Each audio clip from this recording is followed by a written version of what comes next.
Sexta-feira, 8 de abril de 2022.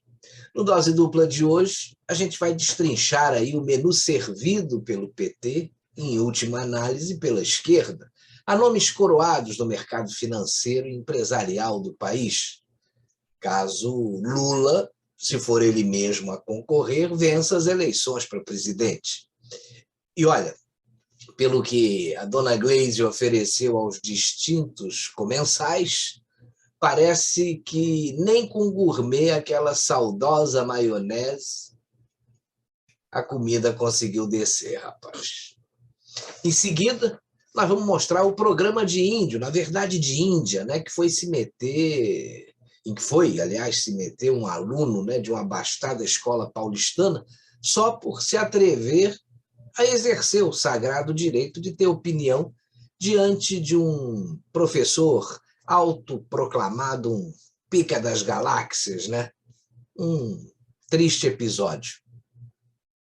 Um triste episódio de arrogância, né? De quem se deveria esperar o ministério de bons ensinamentos.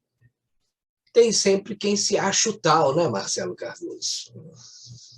Eu acho que sim. Bom, você também, rapaz? Não é isso. Você me entendeu mal. Eu quero dizer que tem realmente certas figuras que se consideram os reis e as rainhas da cocada preta, aqueles em torno dos quais gravitam todos os demais seres viventes. Certos professores embriagados de sabedoria, infelizmente, fazem parte dessa lista. E, falando no jantar dos petistas, nessa gangue também tem um outro, né, metido a esperto, né? Mas que não demora vai acabar engasgando consigo mesmo, como diria a nossa orácula. Né? Dois temas daqueles da gente embrulhar o estômago, né?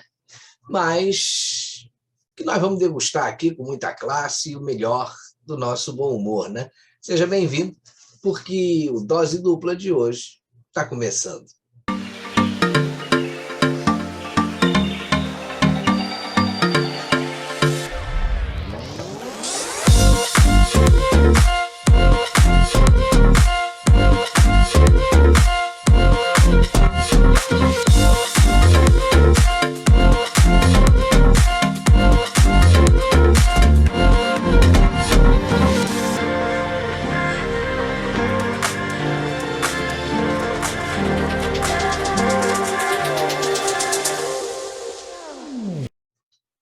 Começar o nosso Dose Dupla de hoje falando de um jantar revelador, apesar de indigesto, né, para o pessoal do mercado financeiro.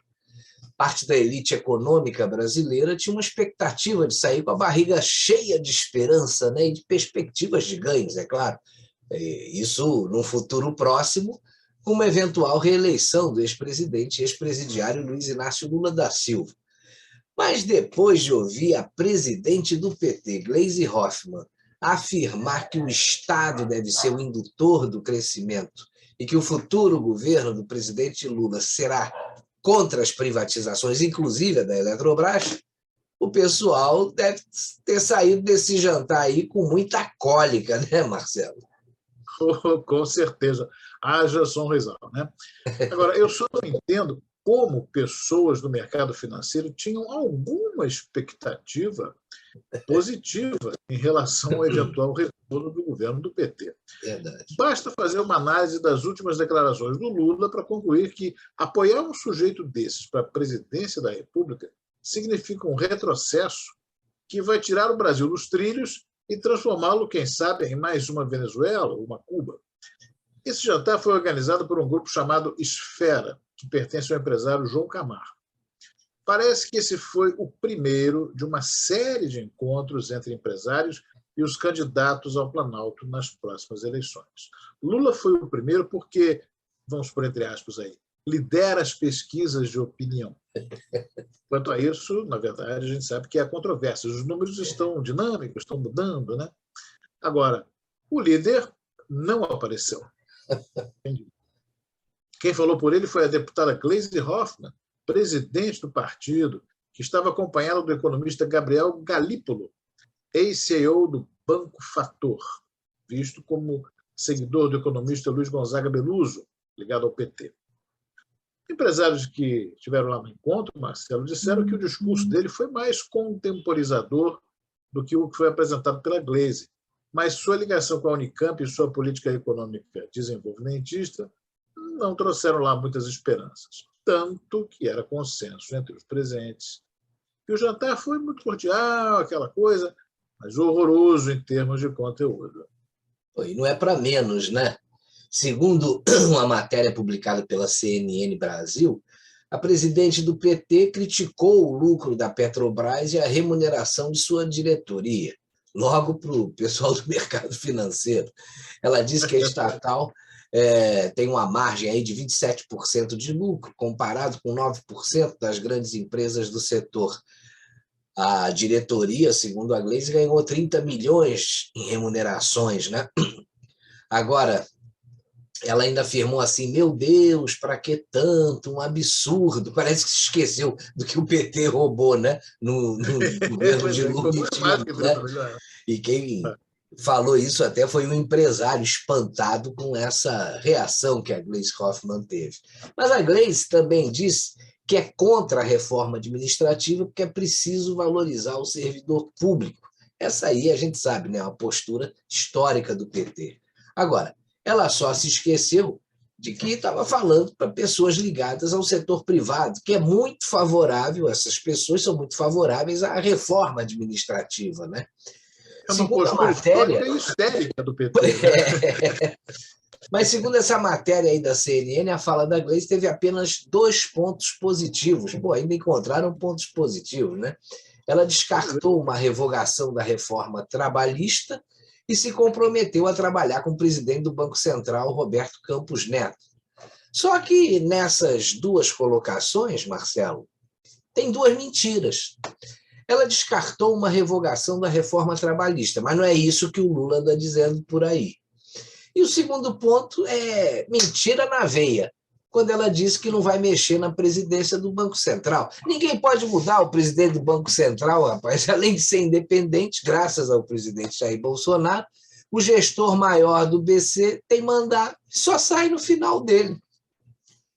Dizer isso para pessoas do mercado financeiro me parece uma temeridade e revela a ignorância e a desqualificação dessa interlocutora do Lula, né? Nesses pequenos, grandes detalhes é que os incompetentes canhotas se entregam. Né?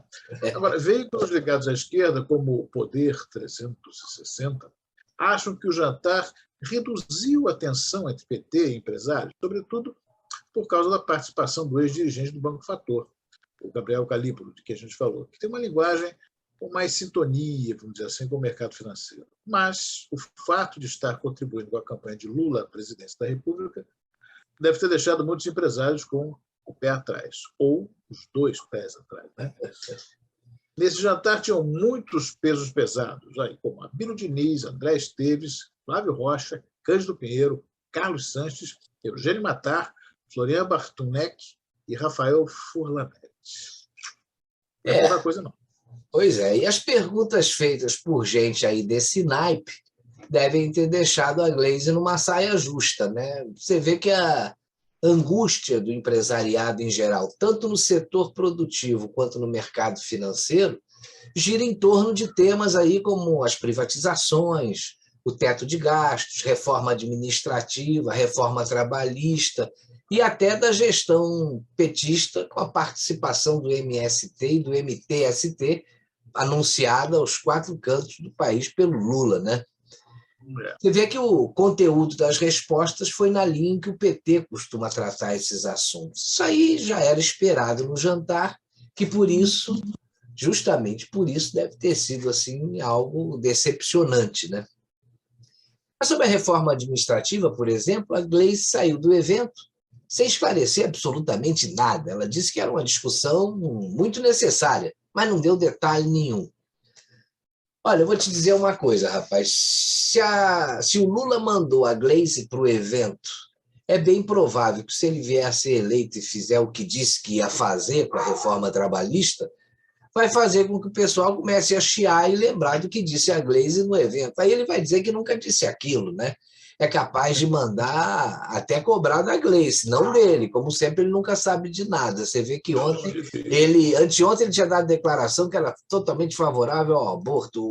Ontem ele já disse que era a favor do aborto. Quer dizer, ele mente que nem sente, como a gente anda falando aqui. Agora, é hora do Brasil acordar e não trazer de volta esse condenado que não foi inocentado de nada, né? E ele não pode voltar ao poder. Pois é. Agora, o jornal Valor Econômico, que é ligado ao Grupo Globo, né, destacou que um dos convidados de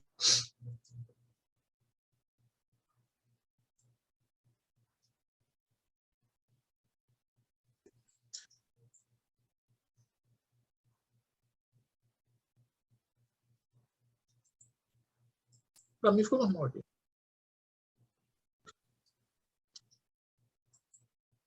Econômico ligado ao Grupo Globo destacou Fala que... de novo, começa de novo que deu tilt. Ué, para mim aqui está tudo bem.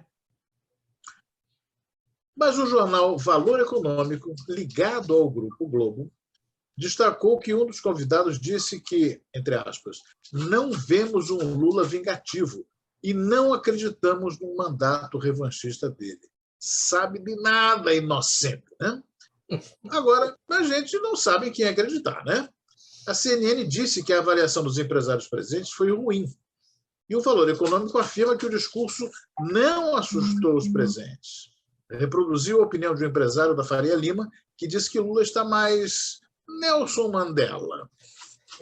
Mas essa versão aí da CNN que você falou parece que condiz mais com a realidade, porque está escrito também no site da Bloomberg que a presidente do PT causou um mal-estar entre os empresários que participaram do jantar, logo depois que ela defendeu a redução das margens de lucro da Petrobras e a volta da política de juros subsidiados do BNDES. A gente já imagina até para quê, né? Nessa matéria aí da Bloomberg, um dos participantes, que não quis se identificar, disse que a Gleice foi questionada diversas vezes pelos empresários e executivos que estavam no jantar sobre as políticas adotadas pela ex-presidente Dilma Rousseff, da qual ela foi ministra da Casa Civil. É claro que a Gleice defendeu a Dilma, né? Mas reconheceu, com alguns sacrifícios, os equívocos cometidos pela ex-presidente. Essa interpretação, pois é, essa interpretação da CNN e da Bloomberg é também a do jornalista Alexandre Garcia, que acha que a intenção da Gleisi Hoffmann foi mesmo de assustar os investidores. Para o Alexandre Garcia, só pode ser vontade de prejudicar o país, porque isso aí vai prejudicar muito mais o país do que o governo, quando ela assusta aqueles que investem e geram empregos. Essa é a questão, disse o Alexandre Garcia, num artigo que ele escreveu para a Gazeta do Povo. Eu li até ontem. Pois é, agora, é difícil, Marcelo, depois de tudo que aconteceu, ver empresários acreditando e apoiando um eventual governo petista. Verdade. A impressão que muita gente tem é a de que o Lula anda falando tanta besteira assim de propósito. Quero pensar mesmo. Parece que a verdadeira intenção dele é mostrar incapacidade para governar e sair da disputa com alguma dignidade, digamos assim, se é que isso é possível. O Lula sabe que vai perder a eleição e que não vai ter como contestar em eventuais debates ou questionamentos a roubalheira que ele e seus companheiros promoveram no país. Ou seja, ele está numa sinuca de bico. Pois é, rapaz, isso me lembrou um texto do Paulo Cursino, que eu recebi no meu WhatsApp, que diz que o Lula não quer ser presidente. E está na hora da esquerda e a mídia admitirem isso. Ele apenas entrou num buraco do qual ele não sabe sair agora, né? Porque se o Lula desistir, o PT vai ser esmigalhado. Se ele continuar e perder, vai sair humilhado. Se ele vencer, eventualmente, vamos ter aí um país super dividido, sem quadros confiáveis para governar. Em suma, o Lula não ganha nada com essa eleição, ainda que ele vença. Ele está numa enrascada, né? Nem o Lula nem o país ganham, né? Pois é. E você vê, olhando para o Lula, quando ele anda falando essas besteiras aí ultimamente, você sente que ele está cansado, né? Está lento, empurra uma campanha aí com a barriga. Eu acho que para ele quer resistir, ou melhor, eu acho que para ele quer desistir, né? Nem resistir, é desistir. Mas só que ele não sabe como, rapaz. Ele está fazendo força para que desistam dele. Só que ninguém está percebendo isso. Não é possível que seja outra coisa, né? Ele prefere ser tirado da jogada, ser traído. Seria muito mais digno do que assumir que ele não quer mais concorrer, né? O Lula precisa da narrativa de vítima das circunstâncias para sair por cima, para não parecer até que ele arregou, né?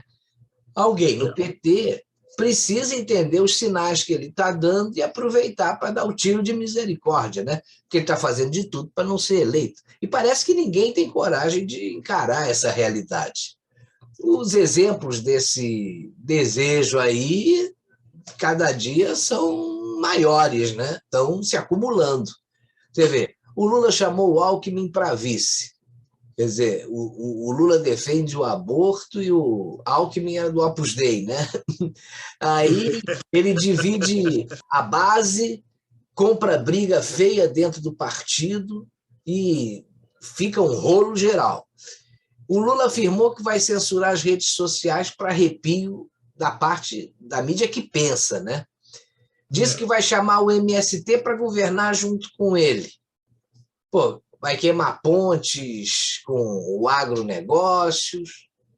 Aí você vê que tem alguma coisa errada, né?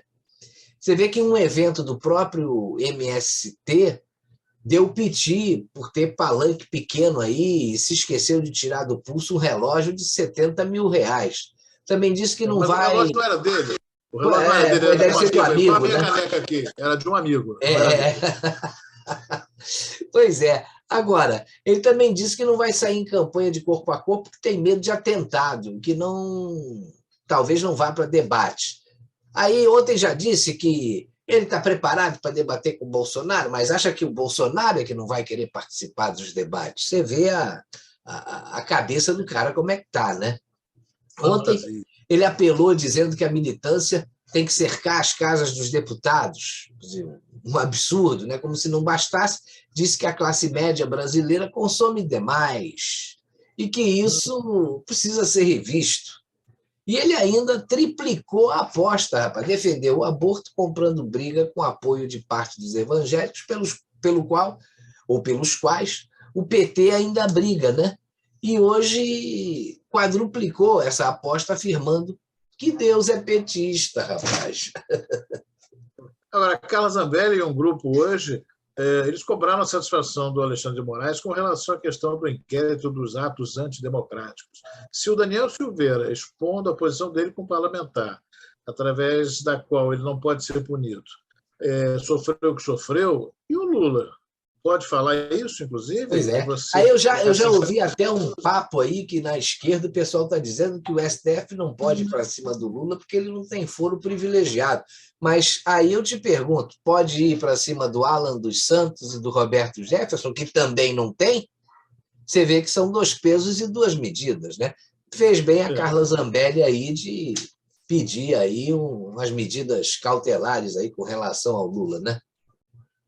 Pois é, 2 pesos e 2 medidas, nenhuma delas devidamente inspecionadas pelo Inmetro, né? Agora, ou seja, encaremos os fatos, né? Já passou da fase de ser mero tiro no pé. Né? Quem tem dado uns tiros no pé também é o Sérgio Moro, mas nesse caso do Lula, essas declarações todas que, estranhamente, ninguém contrapõe argumento, ninguém protesta, tá. O Lula realmente está jogando contra e implorando por uma intervenção. O que mais ele precisa fazer? Chutar um vira-lata caramelo diante das câmeras? Se bem que até esse tipo de coisa vão perdoar ele, claro, né? O antibolsonarismo psicótico é uma doença incurável. Agora, o mais irônico disso tudo é a grande virada da narrativa da trajetória do Lula. Um cara que deixou sua marca, ou pelo menos entende-se dessa forma, né? Ele fez história, para o bem ou para o mal, talvez muito mais até para o mal, já que teve muito mais poder do que tem hoje, não precisava passar por tudo isso, não entende que a fase dele já passou, que ele cumpriu a missão. É um cara que nos deu como heranças malditas Dilma Rousseff e Fernando Haddad, por exemplo. Ele próprio acabou se personificando, né? Personificando um grande exemplo de falta de alternativas para o partido, né? Ele se coloca como suprassumo, ninguém o supera, ninguém o substitui. Ele é insubstituível e acaba sendo uma falta de opção, né? E o PT não tem realmente quem colocar no lugar dele. E hoje ele tem que encarar uma candidatura e uma disputa que ele claramente não deseja. Como você bem lembra, ele está cansado, está esgotado, mesmo afirmando o contrário. Ele foi político, tornou-se uma ideia, né? A ideia não morre, então, coisa. Mas ele acabou virando um poste, igual aos que ele plantou. Né? Está colhendo o que plantou, né? Agora, Marcelo, o Haroldo Barbosa dizia em uma das suas canções, né, que foi eternizada aí pela Aracide Almeida, né, que isso não se aprende na escola, né? Eram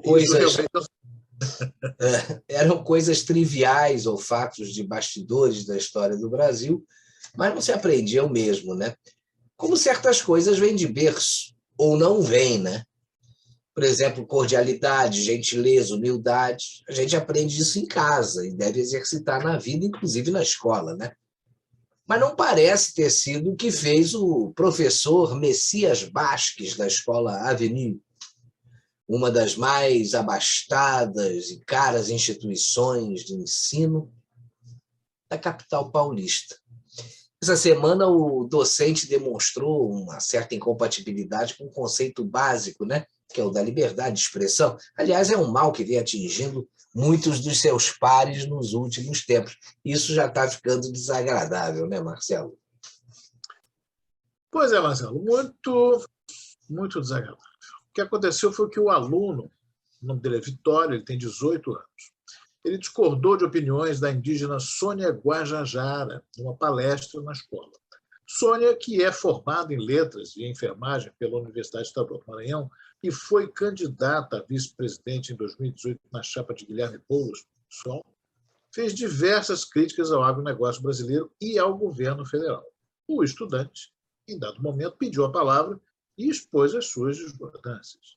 Bastou isso para que ele fosse humilhado pelo professor diante da plateia. Sintam o nível da resposta que esse professor deu ao rapaz. Abrindo aspas. Quando você entender o que é ser uma pessoa deste tamanho, referindo-se a indígena, lembrará deste dia com muita vergonha. Então, a minha recomendação é a seguinte: respeite-me porque sou doutor em antropologia. Não tenho opinião, sou especialista em Harvard. Isso é ciência. No dia em que você quiser discutir conosco, traga seu diploma e sua opinião, fundamentada na ciência. Aí sim poderá discutir com um especialista em Harvard. Harvard. Essa universidade tem história aqui no Brasil, né? Ai, minha santa Joana d'Arc, rapaz. Pois é, o pior, Marcelo, é que a plateia formada por adolescentes aplaudiu as declarações do professor. Veja como nós estamos em matéria de doutrinação. É bravo. Bom, na sequência, a Sônia Guajajara continuou a sua preleção, ou falação, como o pessoal tem gostado de dizer ultimamente, eu acho um termo horroroso, até porque tem muito sentido.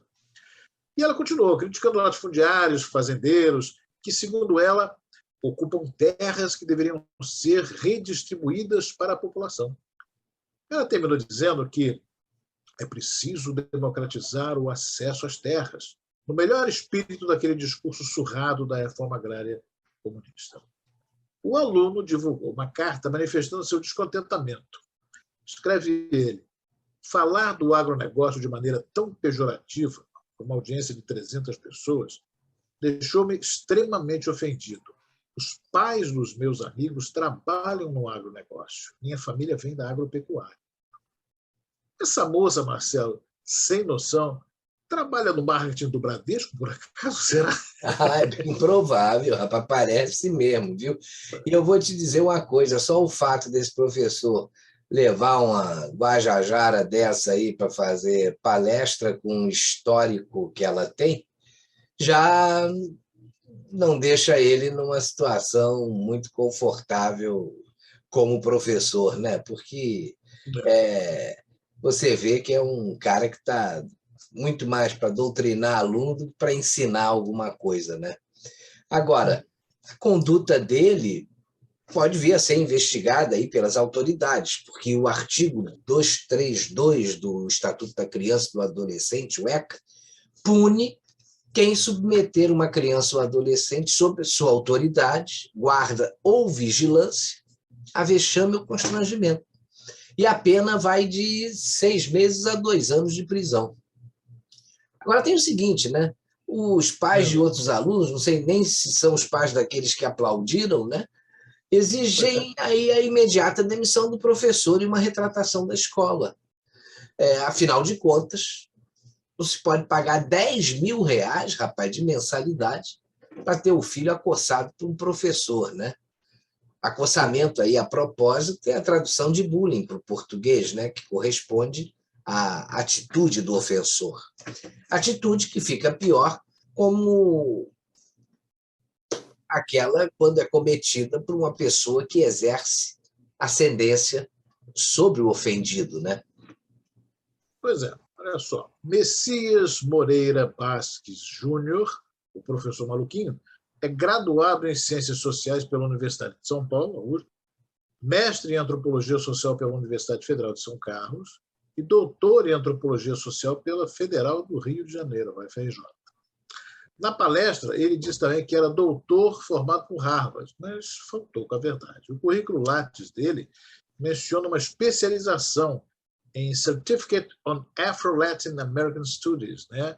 É uma certificação de especialização em ciências afro-latinas, pelo Hutchins Center, da Universidade de Harvard. Mais gente como o Jean Willis também fez essa confusão, né, entre especialização e doutorado. Até a nossa orácula, Dilma Roscoff, tinha incluído pós-graduações no currículo Lattes sem as ter. Agora, especialista não é doutor, e a Fraudemir mostrou muito bem isso, né? Parece que quanto mais estuda, esse pessoal da direita fica mais idiota, né, rapaz?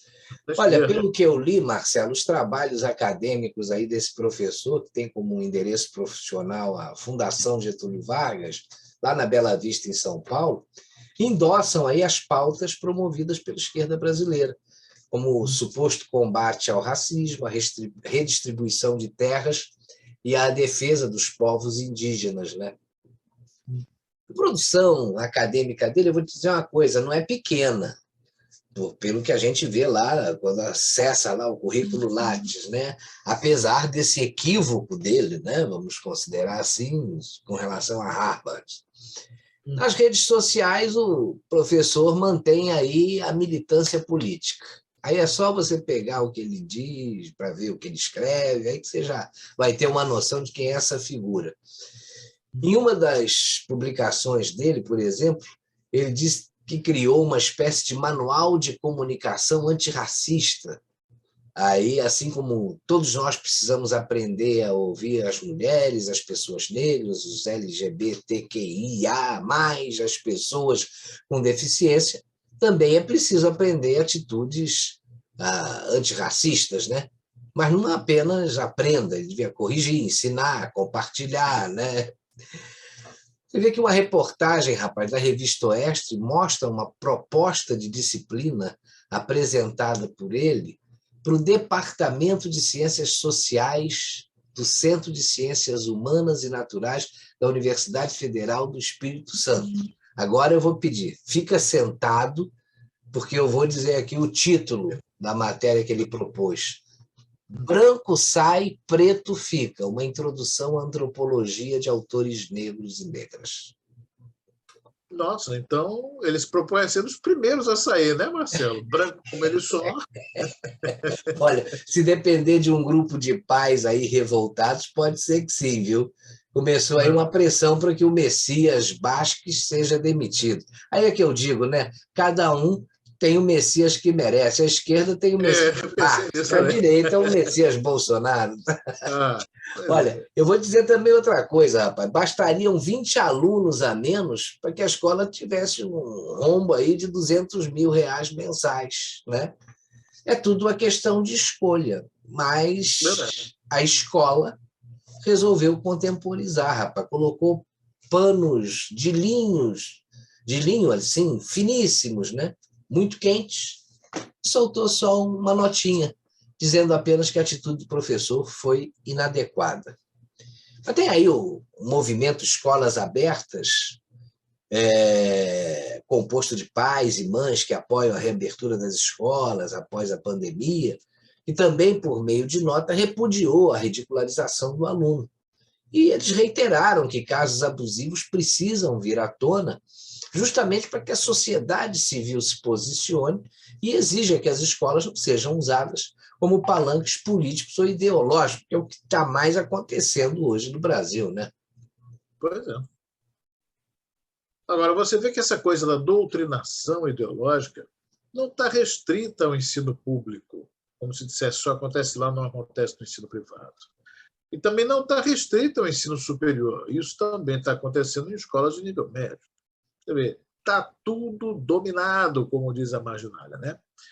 É preciso conter esse monstro antes que não sobre gente com a cabeça no lugar para fazer o Brasil do futuro, né, rapaz? Pois é, diziam que o Brasil era o país do futuro, mas se a gente considerar que estão fazendo aí nas escolas públicas e privadas com os alunos, eu posso te garantir uma coisa: Brasil vai ser um país sem futuro, né? Mas no presente, no que nos resta por hoje aí é encerrar os trabalhos aqui no Dose Dupla, né? Foi ótimo ter você com a gente, você que está aí, todas as partes do planeta nos assistindo, curtindo os nossos vídeos e deixando a sua opinião. Um novo Dose Dupla estará no ar na próxima virada de quinta para sexta, sempre com 2 assuntos, e é claro, nós, os 2 Marcelos, né? Um forte abraço a todos, também para você, Marcelo Cardoso. Grande Marcelo, outro abraço, uma boa sexta, um fim de semana melhor ainda, e até semana que vem. Fiquem com Deus. Tchau. Tchau.